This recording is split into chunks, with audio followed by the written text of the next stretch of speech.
Video ako lang? Opo, video kayo lang muna. O sige. Oh Blessed Mother, today is the feast of our Carmelite, Saint John of the Cross of Juan de la Cruz. His mission for the Philippines is for a nation in love, in perfect union with the divine will. He is a Carmelite, and Our Lady of Mount Carmel in your last apparition is you appeared your image on the sky after the October 13,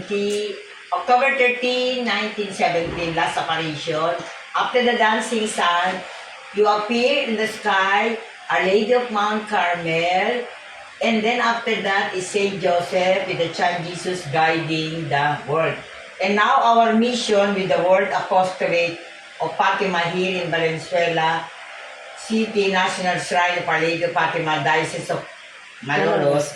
Our mission now as we move around is for this message given by the child Jesus to Saint Lucia, December 10, 1925, Pontevedra, Spain. The message is from the child Jesus, have compassion on the heart of your most holy mother.